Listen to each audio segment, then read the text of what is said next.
Бір күні үш келіншек су алуға шелек алып суға барады. Судың басында үшеуі бір-бірінен сыр сұрасыпты. Сонда бірінші келіншек айтады: "Мен осы күнгі күйеуіме тигенде менен мынадай жақпастық қылық өтті. Келіншек-ау, осы бар ғой. Бір күні тигеннен кейін бірнеше ай өткен соң күйеуімнің бір жақсы, жақын құрдасы болушы еді. Сол күнде келіп бер деп мазамды ала берді. Сонан бір күні қара басып беріп едім. Бірақ та түннің іші масахана құрулы еді. Сондай тар жерде тамашалап жатқанда күйеуім есік қақты. Жаңағы құрдасы түспегір қайда тығыларын білмей сасқанынан ол маған: "Енді қайттым" деді. Сол кезде мен айттым: "Тырп етпе, жата бер" дедім де есікті аштым. Қолына домбырасын алып күйеуім де келді. Ол кірместен тұрып көрпеше салып жерге жата қойдым. Шамды жақтым да көрпешеге отырғызып: "Осы жұрт сені асқан ақын, жорғадай күйші дейді.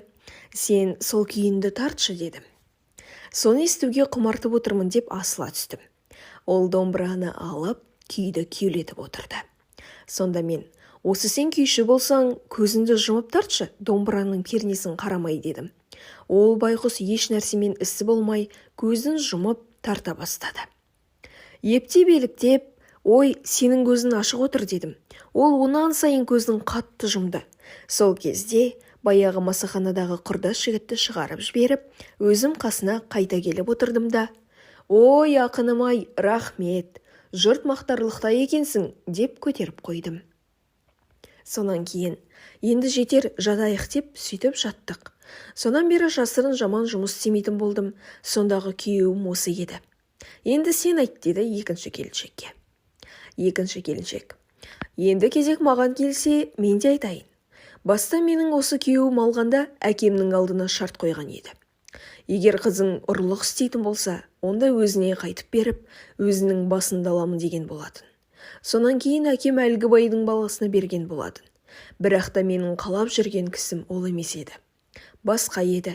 Күйеуге тигеннен кейін сол жігітім күнде келіп бер деп қоймаған соң бір күні қойныма ала қойдым.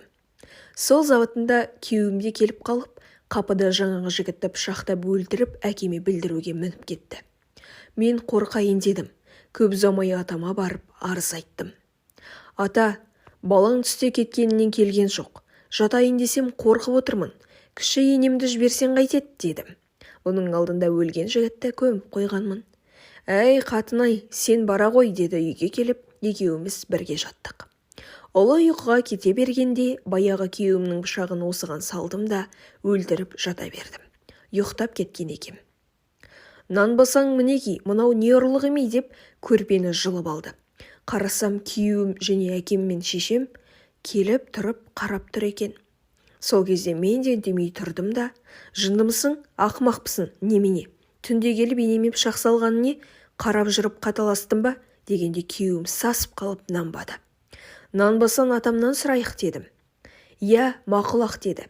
Сұрастыра қарағанда менікі дұрыс болып, әкемді айыпты қылмай өзінің айыпты екенін мойнына алып, ат-тонымен шапан жапты. Сонан бері мен де қойдым. "Ал енді әңгіменді сен баста" деді үшінші келіншекке. Ал ендеше мен де басымнан өткен оқиғамды айтайын. Мені қыз кезімде осы күйеуіме айттырып қойған екен. Бұл өзі көп малды шығын еткен болатын. Сонан күйеуге енді тиейін деп тұрғанда, адам қимас, сүйіскенде мейірі қанбайтын бір құрдасым адамгершілігімді алып қойған болатын. Сонан 3-4 күн өткен соң қалыңдық ойнауға келіп, қасыма жатып байқағанда, адамгершілігін жоқ екен деп тастан болатын. Сөйтіп ол күдер үзіп кеткен. Сонан ойланып, енді қайткенмен осыған тиюім керек қой деп мынадай ой таптым. Баяғы ойнап күлген жігітіме де айттым: "Сен үшін жолымнан қалдым. Сондықтан сен маған батырдың барлық киімімен, құрал сайманымен, атымен тауып бер" дедім. Ол байқұс көп кешікпей тауып берді. Сонан мен батырша киініп, қалқанды, найзаны, садақты дайындап, атқа мініп, күйеуімнің үйінің сыртында тұрып айқайлап: "Кім бар-ау?" дедім. Сол кезде бәйбішесі шығып: "Өзіміз бармыз" деді. "Бай қайда" дегенде: "Аттан түсе ғой қарағым" деп атымнан көтеріп алды да үйіне кіргізді. Сонан соң бай: "Уа қарағым, қай ру, кімнің баласы? қай елдің батыры боласың деді. Ақсақал, пәлен деген ру, пәленше деген байдың баласымын, сол елден кеше аң аулауға шығып едім. Бұл ел қайсысы болды? Пәленше деген байдың елі деді. Сол уақытта тамақта пісіп қалыпты. Баяғы мені тастаған күйеуім қолыма су құйды. Тамақты жеп болып отырғанда, қарағым, мынау менің балам, жол жүретін болсаң шығарып салсын деді. Мен мақұл дедім. Сонан соң атқа мініп, біраз жер жүріп ауылдан қашықтап кеттік. Сонда жігіт айтты: енді маған ұлықсатпа батыр деді. Жоқ, қазір атымнан түс дедім, найзамды да қап. Түспесең өлесің дедім. Ол аттан түсті. Енді шешін. Ол шешінді, бірақ көйлек станын шешпей тұрды. Көйлекті де станды да шеш дедім. Не керек, тырдай жалаңаштап болып, енді өлдірем дедім. Ағамай, не жазығым бар еді. Бұл дүниеде қызық өмір сүре алмадым-ау, әйелде алғаным жоқ еді. Енді қыршын кетемен-ау, не сұрасаң соны берер едім. Шыбындай жанымды қалдырсаң, не тілейсің, не сұрайсың деді. Сенің маған малың да керек емес, соны берсең болғаны. Не сұрайсың, бәрін берейін, жалғыз-ақ жанымды қалдыр. Мақұл, олай болса артыңды бер дедім. Ойбай аға мә деп еңкейе бастады. Сол уақытта сауытты шешіп, қалқанды тастап, қыз болып киініп алып: ақмақ, түрегел, мен кіммін білесің бе? Сені еркек дейді, әрі байдың баласы дейді. Мен болсам әйелмін. Әйел деп қорлап тастап едің, жалынбай-ақ сен неме артыңды бердің ғой. Ал менің де жан қимас адамым болған соң беріп едім. Сенікі не? Сен ерсімақсың дедім.